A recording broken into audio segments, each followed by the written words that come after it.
this morning. For those of you who were at the memorial, you already heard a couple words from Chief Dowd, but our keynote speaker this morning is Chief Chuck Dowd. Chuck's the former Assistant Chief of the New York City Police Department. He's a First Responder Network Authority board member, one of the originals. He's the man who commanded the New York City 911 system, 911 system, sorry, and NYPD communications on 9/11. On top of that, because of that and what came out of that, he is one of the godfathers of what is now known as FirstNet. One of the other ones is sitting right here in the front, Dick Murgon, and a couple of the other ones are busy working to make sure this keeps happening in Washington, D.C. as we speak. It's been my pleasure to be work side by side with Chuck over the years and call him my friend. Well, ladies and gentlemen, Chuck Dowd. Thank you, Ralph. Good morning, everybody. And to those of you that were able to make the ceremony at the Indianapolis Memorial today, thank you for going. Except for Billy Gross from New York, who didn't show up. Yeah. And no, that is true, and because you were involved with it. And some of us, quite frankly, don't like to go to these ceremonies. It's too emotional. I know myself, I couldn't go to the 9/11 museum for at least 10 years after it opened. I just couldn't go. Right? So I was asked to speak today on the 24th anniversary. It's almost a quarter a century. I can't believe that. To me, it seems like it happened just last year. It always seems to feel that way on the anniversary of September 11th. I'm going to talk today about what it was like in the 911 center. So it's kind of communications-centric. The three pictures you see here, the top photo is obviously Manhattan. The middle photo, if you're not familiar with it, is the impact location of Flight 93 in Shanksville. And of course, the bottom photo is the Pentagon attack. I don't have personal knowledge. I don't mean to minimize what happened in Shanksville or what happened at the Pentagon. But my personal knowledge only extends to, obviously, what happened in New York City. So, my presentation focuses almost entirely on that. Public safety communications issues. We had a lot of them. Right. The first problem we had was we couldn't talk to the fire department, and the fire department couldn't talk to us. They were on VHF. We were on UHF. A lot of people don't know that in New York City, on September 11th, we had interoperability channels. They were on the NYPD's radio system, but any public safety entity in New York City or in the metropolitan area was entitled to utilize those frequencies when they needed them.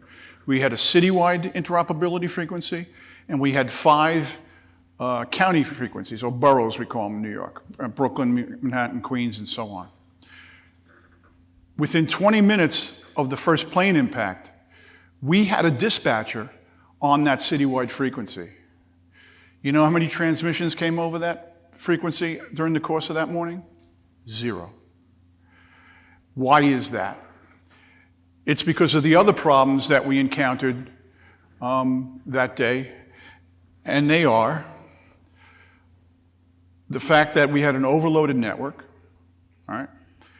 Calls trying to get into the 911 system. We were stacked with calls that morning. As I pulled in to the 911 center, because we were going to have, like most places, we were going to have a ceremony that morning. We were going to have a September 11th ceremony, honor a bunch of our dispatches and call takers. As I pulled up to the security checkpoint in Brooklyn,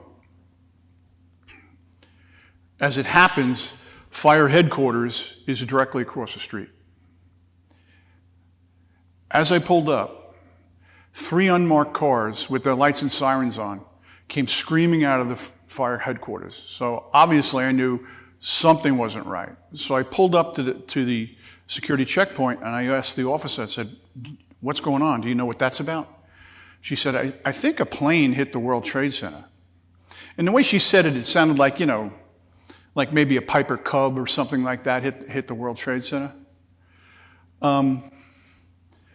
Those 3 cars were the entire top staff of the FDNY. Within an hour or so, every one of them but one was gone in those cars. It's a memory that sticks in my head. I can still see it like it was yesterday.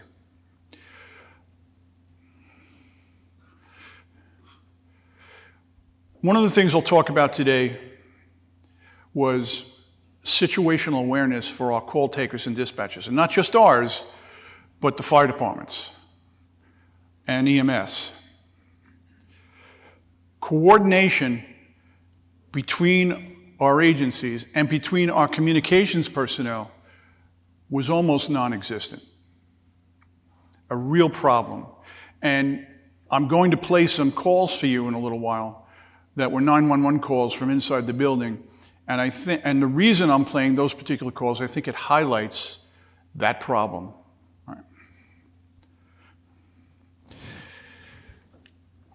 I could stand here and tell you about what it was like for the call takers and the dispatchers to be in that center that morning. But on the first anniversary of September 11th, CNN did a report and they interviewed one of the 911 call takers. Her name she's passed since, Yvette Washington. She was a living angel as far as I'm concerned. And you will see that in this video. It's about 5 minutes long, but I think listening to her talk about it is firsthand is much better than listening to me. So I want to play this for you.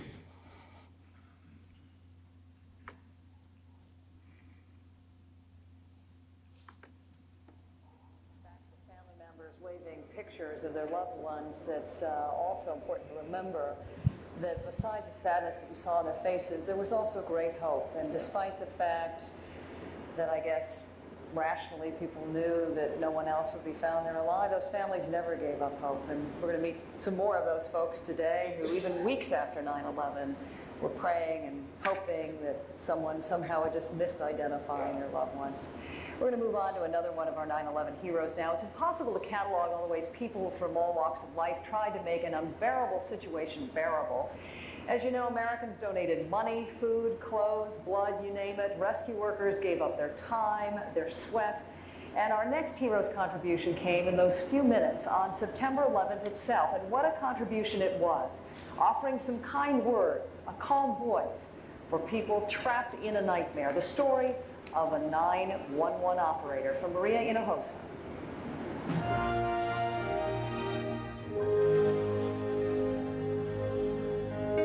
There was always something special, something soothing about Yvette Montaigne Washington's voice. She always envisioned she might one day use her voice to make a living. I was going to be a singer. I was going to be a great wife, a wonderful mother. She did become a wife and mother, but she ended up using her warm voice not to sing, but as a 911 operator. Police operator 1597, where's the emergency? I read you loud and clear. Okay, any instructions regarding this alarm? September 11th has always been a very special day for these operators. It's the one day that calendar 911 celebrates the work they do. I'm scheduled to receive an award along with others for attendance and service. But at 8:46 that morning last year, the celebration was suddenly interrupted. We began to take calls and we were told that a plane had hit the World Trade Center. And so in my head, I said to myself, oh, they're filming a movie and somebody failed to communicate with us to tell us what was going on. What was going on was that the calls became more frightening. The tension was building. Some of the calls were people who were trying to be calm, And then you had those calls where people were anxious and afraid and frightened. Unlike other high crisis moments at the 911 headquarters, this one didn't slow down. Now, you're getting calls from people that are telling you, I'm going to jump. I'm not going to stay here because you're not going to come for me in time. I don't want to die without trying to fight for my life. You're trying to pray with people because you don't want them to hear the fear in your voice. 20 years on the job, answering one emergency after another. But there was nothing like this terror. Before the building fell, you could hear screaming, a lot of screaming. You could hear glass breaking.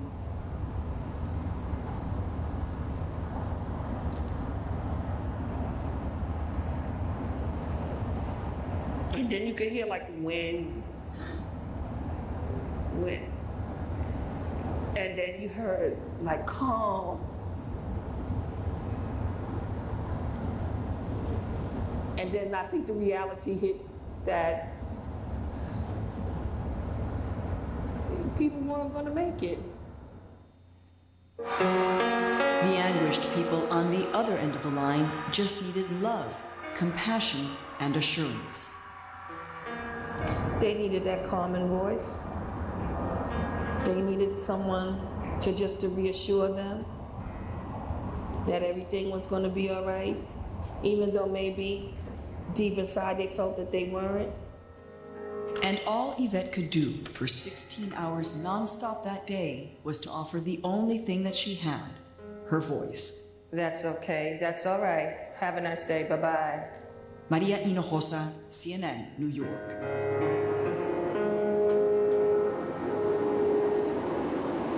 Voice of compassion. We had 1,300 call takers and dispatchers. She was my favorite. The woman was an absolute angel. She died about 4 months after this was made. So she talked about some things in there. You probably spotted them. She talked about the fact that, it's probably a movie and they didn't communicate it to us, right? Or, I heard silence, I didn't know what was going on.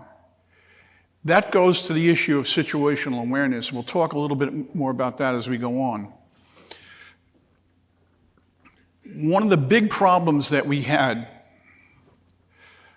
and I talked about the radio, the VHF, UHF issue, which was a fundamental, is in situational awareness, you want your call takers to be able to give guidance to the people who are calling. They need information so they can give information. And the problem that day was they had no information. They were in a building with no TV screens and no way for us to update them and give them messages. And quite frankly, very little to no coordination between the fire call takers and the 911 call takers and the EMS call takers. And I don't blame them. That's not their fault. We didn't give them the tools. That was our responsibility. So they were really behind the 8 ball in the sense that as they were talking to people, they didn't know what to tell them. And I'm going to play a couple of 911 calls in a minute that highlight that. Again, the volume of calls in just about any 911 center, especially in New York, the overwhelming majority of the calls you get are either police-related calls or EMS-related calls. There is generally, the volume of actual fire calls is usually very, very small. On September 11th, that model got flipped on its head. So, again, the inability to answer those calls was very problematic for us.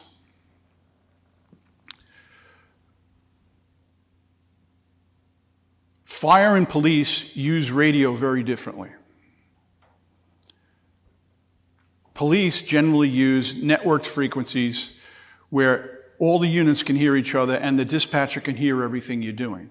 Fire communications operates on a dispatch basis to the supervisor, and when they arrive on scene, they generally go on to point to point. The problem with that on September 11th was in a building that size, point-to-point radio just did not work. So while our radios and the police department worked in the sense that we were on networked frequencies, the fire department was not. And as a result, the on-site personnel in the fire department also had almost no situational awareness. One of my responsibilities back then was to listen to all the calls that came in for 911. Newspapers, the New York Times, they were going to court trying to get the recordings from September 11th. We resisted. Hey, listen, they were doing their job, we were doing our job, all right? I spoke to the police commissioner, Ray Kelly. I said, look, I'm going to have our people listen to the calls, and, and then, we'll redact what legally we can redact. He said, no, he said, Chuck, before you do that, I want you to listen to every single one of those calls, all right? Because he wanted to make sure that whatever redaction policies we followed were correct. And as I listened to those calls, one call just hit me right between the eyes. I'm listening, it's a 911 call, it connects, and it's a fire lieutenant on the 15th floor of one of the buildings. And he's calling 911 because one of his firefighters is in cardiac arrest and he can't get through on the radio from the 15th floor. So communications for fire was very problematic on that day. We had to connect him with the fire call takers to get to a dispatcher to get them resuscitation equipment. Now, I don't know what happened after that. I'm doubtful as to whether any of those folks survived, right? But just think about that, the difficulties of communication, right? Again, I mentioned the call volume was turned on its head, right? In the space of that 1 hour, we had over 3,000 calls. We had 75 911 call takers on the floor answering calls. The problem was all the calls coming in were fire-related calls, and we're trying to funnel those into, it was actually between 8 and 10 fire call takers. So you had operators sitting, waiting to connect the fire in order to get them information.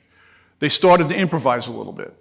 Instead of just connecting to fire, they would connect to EMS, which was part of the fire department, and try to give them the information so they could track where people were calling from. Mostly the people that were calling were trapped above the fire lines.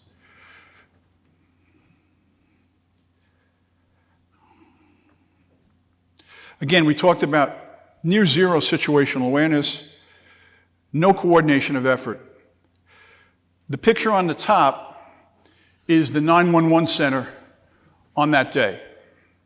The picture on the bottom is the newer 911 center, which we put into service in about 2012. What do you notice a major difference in, other than the higher ceiling, the higher partitions? But what do you notice on the walls? Television sets, right? We deliberately put television sets in so that they could see news reports, and then we could put information on that to update them on what was happening in an event so that they would be better prepared to answer questions that they're asked from people calling, what should I do?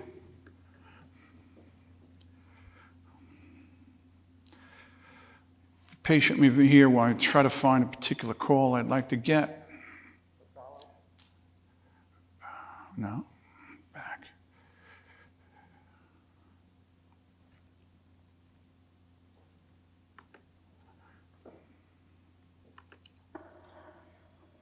Okay, 9380188. 938018812. Okay, thank you. The FD 835. I'm 1742. Okay. Message number 3 concludes 09 hours, 14 minutes, 44 seconds. Message number 4 is a 911 call received on September 11, 2001 by operator 1824, position 52, terminal 52, channel 10. Master tape 10028, sprint T 3278. Message commences 09 hours, 21 minutes, 26 seconds.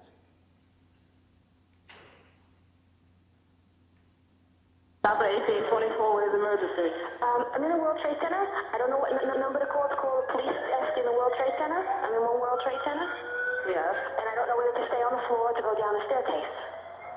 One World Trade Center. Okay, let me 64-4, yeah, let me transfer you to the fire department. They'll tell you what to do.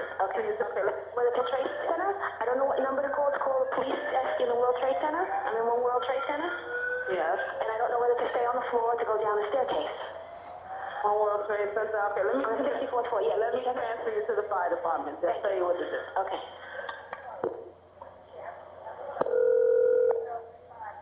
Fire department 408. Yes, I'm in One World Trade Center on the 64th floor. And I don't know whether to stay on the floor or go down the stairs. Stay there till somebody comes to get you. Okay, thank you. 1824. Message number 4 concludes 09 hours, 22 minutes, 19 seconds. Message number 8 is a 911 call received on September 11, 2001 by operator 1155, position 38, terminal 38, channel 7. Master tape 10021, sprint T 3334. Message commences at 09 hours, 28 minutes, 38 seconds.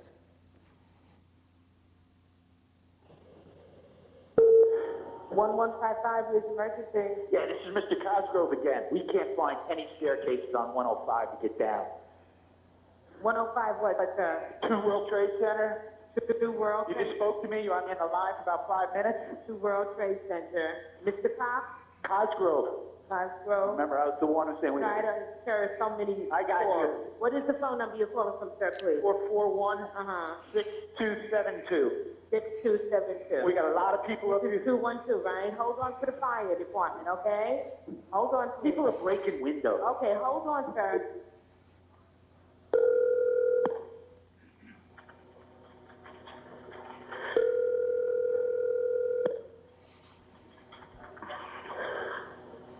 What floor are you on, sir? 105.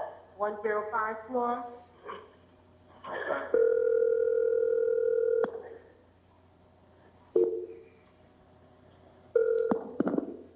Dispatcher 449, the address of the fire? 105, 2 World Trade Center. We got about 60, 100 people up here that you can't get down. Please don't break that window yet. We tried all the staircases. We can't find them now. Listen to me. You said you're on 2 World Trade? Yeah. 105. We got a lot of people up here, big people too. Can't get to breathe. And you're on the 105th floor? Right. Any particular corner over? Right now, I'm looking out the northwest corner, but we got people all over. And the smoke is like, I understand. we're on the floor. We got towels. I'm afraid, baby. Well, yeah, the number you're calling from right now? 441-2672. And they're making announcements saying everything's secure. The fire department is on scene. That's Yeah, the only information I can give you at this time. I'll relay the information to the units. I'm telling you, we got black, arid smoke up here. I understand that, sir. I got young kids, man. All right, I'll try to relay the information to the fireman. 2 World Trade, 105th floor? 2 World Trade, 105th floor. All right, sir. Who are you? Dispatcher 449, they're on scene. 449, they're on scene. They're trying to get up to your floor. Man, we need EMS. Sir, I understand. I'm sorry. Thank you. I'll get in there.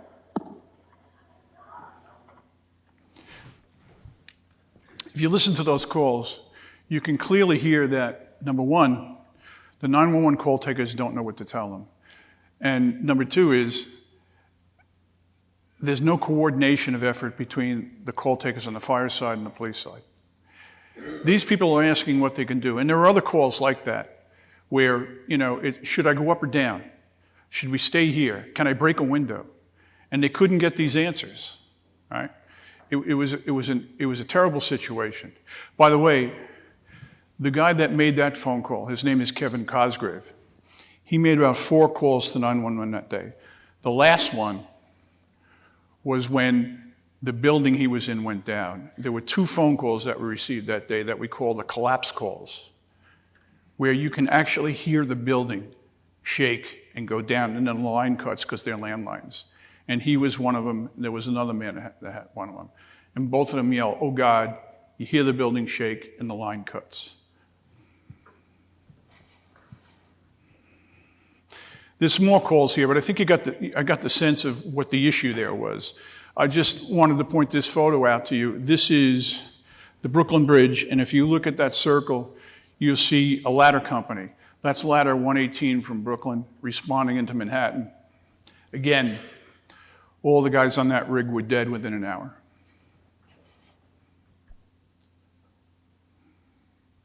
So, what worked for us that day? Again, if you look at the McKinsey report and other reports, the 9/11 Commission report, police radio worked. Why? Because we operate on networked frequencies. All right? So the higher we went, actually, the better the communication got, because we can get a clearer shot to the receiver sites, and the dispatchers can hear us. Again, the fire department, very problematic to try to use point-to-point to fight a fire in a building that's 110 stories.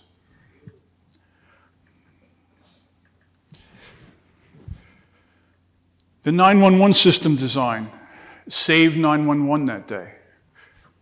That building in the picture, that's 40 West Street.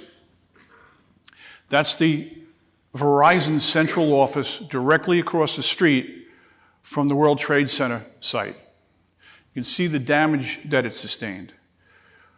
What people didn't know, and we kept quiet in the aftermath of the attacks, was that one of the 911 switches for the city of New York was in that building. We got notified late in the afternoon on September 11th from Verizon, from Verizon, that switch was going to fail. Fortunately, we had what's called a dual tandem switch system, and we had another switch, 911 switch, in a central office in Brooklyn, and the network architecture was such that when the West Street central office failed, all the calls rolled over automatically to the other switch. Because I remember at one point, one of the reporters must have gotten wind of something and asked Mayor Giuliani, "How's 911?" He said 911 was fine. It was fine, but we had lost the switch. If we hadn't had that dual tandem architecture, we'd have lost 911 that day.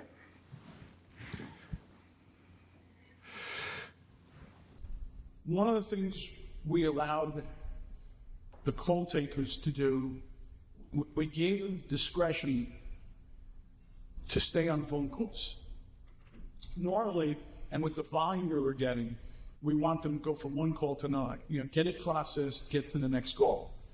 But as the morning went on and we realized what was probably going to happen, we put the word out on the call-taking floor. Look, if you're on a call with somebody and you're inside the building and you're above the fire line, you can stay on the phone with them.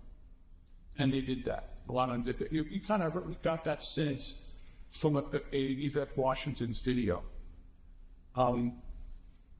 There was one 911 call from a woman by the name of Melissa Doy.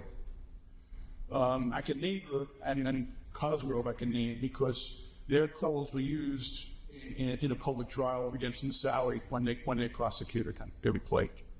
So they're in the public domain. That call connects, and she's saying the Hail Mary. She keeps repeating the Hail Mary as she's talking to the operator.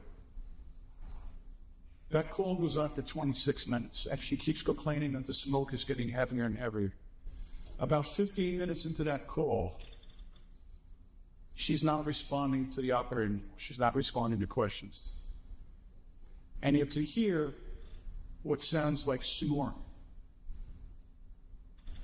And what that is what it sounds like to die from smoke inhalation.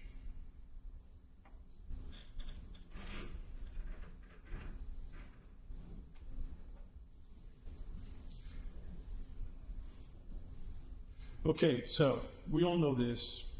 9/11, we need better communications. The National Reports, McKinsey report that we did in New York, the 9/11 Commission report, all talked about the need for interoperability. Congress began funding interoperability. It's a funny thing about the government. You know, when there's a disaster like this, they'll throw money at it. And it's not necessarily what you need. And as we went further into the years, we realized that spending money on two-way land mobile radio to connect disparate networks was not the real solution that the country needed in order to solve the interoperability problem.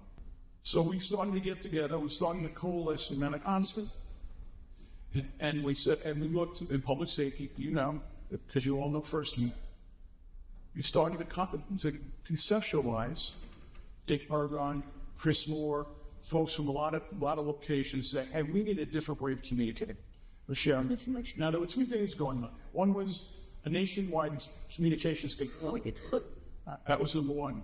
But the other thing that was happening tangentially at the same time, which wasn't really necessarily related to September 11th attacks, was data. More and more we're using analytics and data for our emergency response. And so we knew that LMR, or interoperability in LMR, was not going to be the thing that solved that problem. So we go into what I call the fight for FirstNet. You know, a lot of you in the room are younger folks, not all like me. I don't think you really know the history of this. When we first went to Congress, they wanted no part of this. Ultimately turned into FirstNet. No part of it whatsoever. It was interesting. We would go down and testify, and we'd take turns. Jeff Johnson, Fire Chief, Dick, myself, Chris, Harlan McEwen, and others. And we would get opportunities to testify in front of Congress. And we weren't getting anywhere. You know how we knew we weren't getting anywhere? Because they kept smiling at us and saying, thank you for your service. Thank you for your service. All right? You know when we started to get make traction? When they started to attack us. All right? Chris Moore was testifying one day, and a couple of members of Congress went after him. And after the hearing, he went, oh, man. He really went after us. I said, Chris, that's a good sign. They're starting to wear it. We're getting traction. All right? It was no more thank you for your service smile. Right? Because they didn't want to give this to us, Rachel.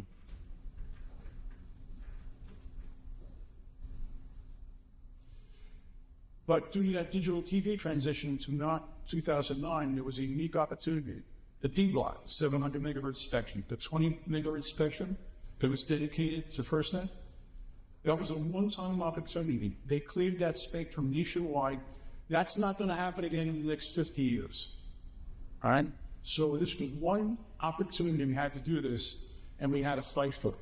One of the things that we found interesting was they treated us in public safety like typical Washington lobbyists. They treated us like we were paid lobbyists. I'm not a lobbyist. Dick Margon's not a lobbyist. Harlan McEwen, all the others that were involved with the Public Safety Alliance are not lobbyists. We were advocates. We were public safety advocates, advocating for the public, getting no financial benefit whatsoever out of this, other than to create that nationwide net, to get the spectrum in order to be able to do that. The Public Safety Alliance was formed, and what was unique about it is we got every public safety agency and every public safety organization in the country behind us on this one issue. That had never happened in Washington history. It scared the hell out of the politicians. And don't think that they didn't try to break us up, because they did. They tried to separate us out. They tried something. Law enforcement, well, maybe we'll give you this. They went to the fire organizations, we'll give you that. And they were trying to split us up. It didn't work.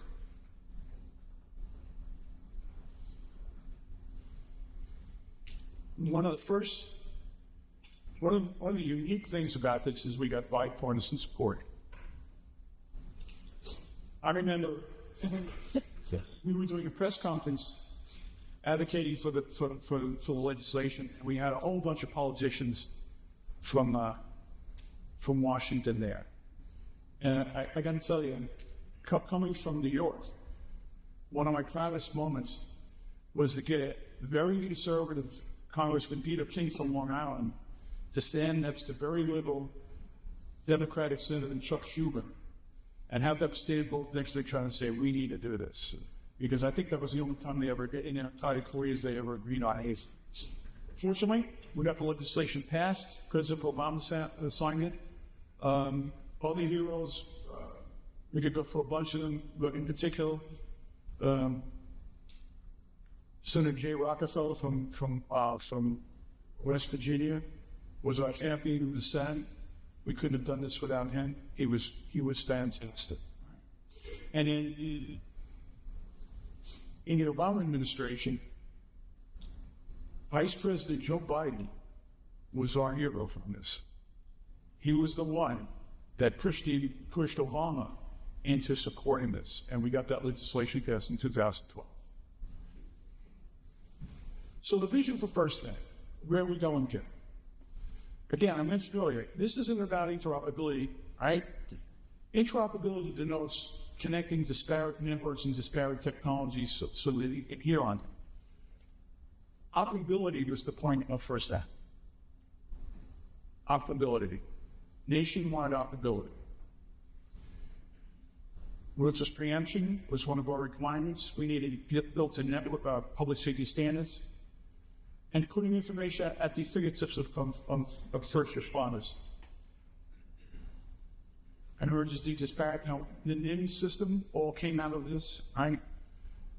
All kinds of good things came out of that bad day. One of the unique things was FirstNet and the ability to send data reduced dispatcher workload. Before FirstNet, what we noticed was, at least in the NYPD and I think a lot of other places, dispatchers were getting laryngitis trying to put information out over the radio ports. Because you had young police officers coming into the NYPD who grew up in the information age. They were used to the internet. They were used to data. They were used to having all kinds of information at their fingertips. And they, in a sense, they treated the dispatchers like Alexa or Hey Siri, right? So they wanted them to get them more information. And what we found they were doing is, we would assign them a radio route. Then before they even started on the way to the location, they would ask the dispatcher to make a call back to get more information. They were doing it on almost every single call. It was untenable. So we had to go to the chief of patrol. His job is what it sounds like. He was responsible for all the patrols functions in the 76 precincts. So we can't do this anymore. So we set a policy of no callbacks until you're on scene, you do an initial investigation, you can't find the complainant or you can't find an address or an apartment, then you could ask the dispatchers to call back. But other than that, you're not allowed to do it. So what has happened here is FirstNet has relieved that burden almost completely. Voice radio transmission on the NYPD's radio system has gone down tremendously. Why? Because the assignments are being sent electronically, it's acknowledged electronically, and the disposition is given electronically. It's safer, the units get better information, and they can access information about the location that they're going. So it's a huge difference between the before and the after. A little saying I kind of coined: less conversation, more information. The information is what you need. You don't need more conversation, you need more information. And FirstNet creates that circumstance where we can deliver the information to our field units. The picture on the left is from the NYPD's magazine called Spring 3100. That's from August of 1932. And what that shows is a radio car. It was so transformational in how we conducted emergency response, not just in the NYPD, but nationwide, that's still to this day referred to in the NYPD as an RMT, a radio motor patrol car. And if you think about it, there were improvements in two-way radio over the last 80 years. But in reality, nothing really changed about the operational response model until FirstNet. And now you look at the picture on the right, there's a deputy with his laptop. And his radio car, or his patrol car, is a command post vehicle. Every fire engine, every police car, every sheriff's deputy's car in this country is, in effect, its own command post. It wouldn't be that way if we hadn't had the creation. It is as transformational as radio was in the 1930s for police. I love this picture, and thanks to Kim Zagaris for getting it some before and after. On the left, you see wildfire operations, a morning briefing, and they're using cable.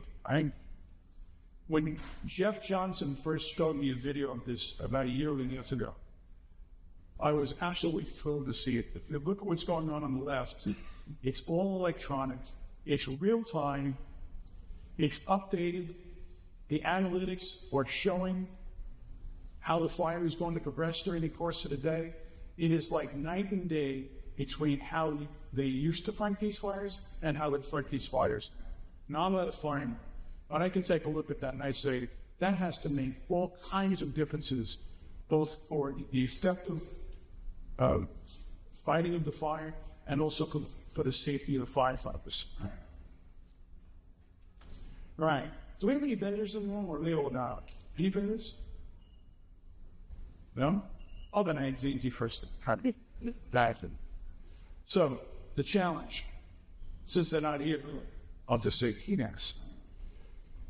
We need our public safety partners to continue to innovate. We have immediate operational needs and a long-term operational needs. One of the things that's most gratifying to me personally about FirstNet is the fact that, we were told 10 years ago, and it's not going to happen. It's never net. It's last net. It'll never be off the ground. There are what now, 7.5 million public safety connections on FirstNet? And there are hundreds of devices and hundreds of applications. We need our vendor partners to continue to innovate. Again, mission critical broadband. These are terms that, when you invent on it and you present the opportunity to the vendor community, they figure it out. Ruthless preemption. When we first came up with that saying, nobody knew what that was. You know now, I think. It makes all the difference on FirstNet, on the network. Mission critical focus. So all terms that have come into the lexicon because of FirstNet. One of the things I want to see, I think we need, is innovation, continue to innovate, but we need to consolidate. I think if we had one device on a police officer, electronic device, I swear, if he or she steps into a public and give lectures, we can't do it anymore. We have to start consolidating our technologies into single devices. Regional targeted alerts, how do we make sure that in local areas that cops are made aware of the fact that there is a threat to them. That goes back to two police officers several years ago were killed in Brooklyn by a guy who started his day in Baltimore, committed a violent crime there, fled in his car, told his girlfriend he was going to New York and he was going to kill a couple of cops. The detectives in Baltimore developed that information That information should be able to be passed not just in New York City, and it wasn't, unfortunately, or it was, but it didn't get disseminated because it was pre-FirstNet. But also, all along that Route 95 going north. What happens if a Delaware State Trooper pulls that guy over? He needs to be armed with that information. And simplified, as I like to say, simplified life-saving devices are so simple even cops can use them. All right? So that's something that we need also. And these are the memorials. New York and the Pentagon, and that's Shelbyville on the bottom.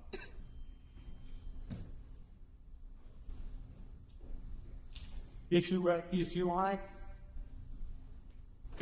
the memorial ceremony this morning, you heard several people talk about the fact that there are a lot of people sick post-9/11. We lost over 400 first responders on that day.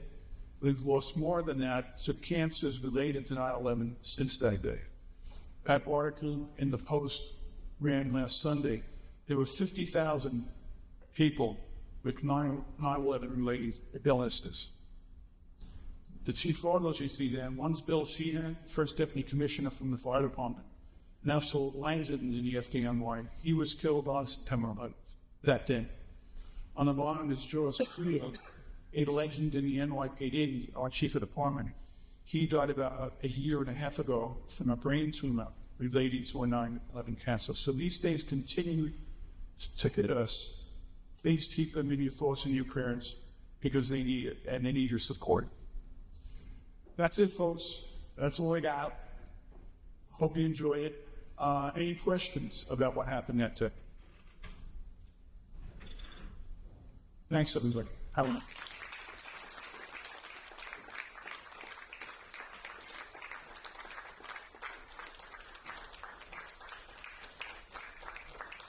Say about that, Jack. Good.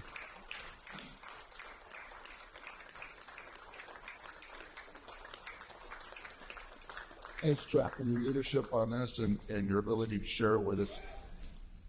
As we need to wrap up, I want to thank Chuck personally and the folks that worked so hard to make these things happen over the years. As you heard, this is evolved from where that happened, where we're at today. You are all part of that. You are all going to eat the future of that. Now, let me talk a little bit about some of the folks that made this thing happen here today. So, one of the other people that is very much involved is Dick Oregon. Dick Oregon and I started this association along with our business partner at that time, and made this thing happen. But we didn't do it alone. We've had a huge number of people that have been involved over the years, and I can say that the last few days and that you've enjoyed has been the result of a ton of work by a ton of people. And I wanted to address that with Josh and some of the other folks that have been here working on this. Got Rich, Chuck, Carl, JPJ, Mike, Lord Dowd, Jen, Kamala, Chris. Those are the staff folks. I'll give you that hand for those folks.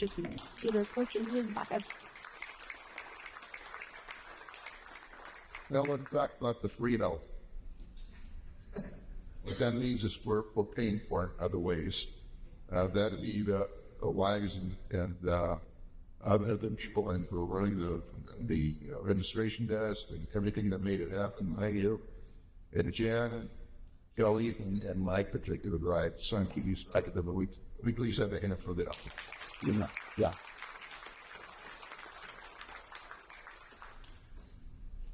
Thanks again, everyone. Thanks for your commitment. Thanks for your participation throughout this conference and throughout the year. We hope that you leave here with some valuable insights, new connections, practical tools to enhance the work you do with your community. This concludes the 2025 Vision Summit.